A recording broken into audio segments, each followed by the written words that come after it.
देश हित में आगे बढ़ते हैं। चीन को पाकिस्तान अपना आयरन ब्रदर मानता है और वक्त बेवक्त चीन से अपनी दोस्ती की मिसालें देता है, लेकिन अब इस दोस्ती पर ग्रहण लग गया है और वजह है पाकिस्तान की कर्जाखोरी वाली फितरत।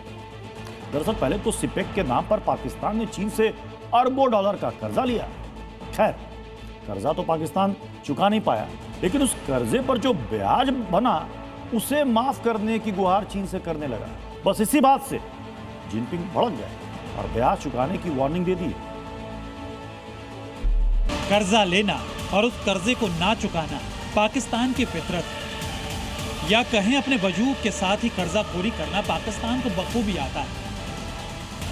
मगर इस बार कर्जाखोर पाकिस्तान को उसके आका यानी जिनपिंग ने ऐसा सबक सिखाया जिसके बाद मुनीर शहबाज के होश उड़ चुके हैं। जानते हैं कैसे? दरअसल पाकिस्तान ने चीनी कंपनियों से 170 अरब डॉलर के लेट पेमेंट सरचार्ज को माफ करने की गुहार लगाई। पाकिस्तान की तरफ से यह पैसा चीनी बिजली कंपनियों को दिया जाना था, लेकिन चीनी कंपनियों ने पाकिस्तान की गुहार को सिरे से खारिज कर दिया। समझौते के तहत तय सीमा में पाकिस्तान को पैसा लौटाने को कहा। अब तक तो यह आशंका जताई जा रही थी कि चीन और पाकिस्तान के रिश्ते हाशिए पर हैं, लेकिन इस वाकये के बाद आका और गुलाम की जोड़ी अब टूटने की कगार पर है। लेकिन इसका जिम्मेदार भी तो पाकिस्तान ही है, जो कभी चीन के कंधे पर तो कभी अमेरिका के कंधे पर कूदता फांदता है। लिहाजा इस बार जिनपिंग ने मुनीर शहबाज के दोहरे चरित्र की सरेआम धज्जियां उड़ा दी, कर्जे का ब्याज माफ करने की गुहार ठुकरा दी। अब पाकिस्तान को आयरन ब्रदर से लात पड़ी तो फिर उसे मुस्लिम उम्मा याद आई।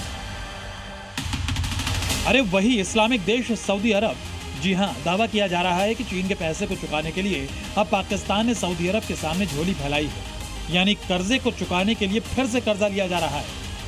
अब तो पाकिस्तानी ये कबूल कर रहे हैं कि उनके हुक्मरानों ने न सिर्फ मुल्क को तबाह किया है, बल्कि उसकी इज्जत भी पूरी दुनिया में तार तार कर दी है। वजह है भीख मांगना, झोली फैलाना, कहीं भी ऑपरेशन कटोरा को एक्टिवेट कर देना। तभी तो आज की तारीख में पाकिस्तान दिवालिया और वहां की आवाम भूखों मरने पर मजबूर है। ब्यूरो रिपोर्ट, जी मीडिया।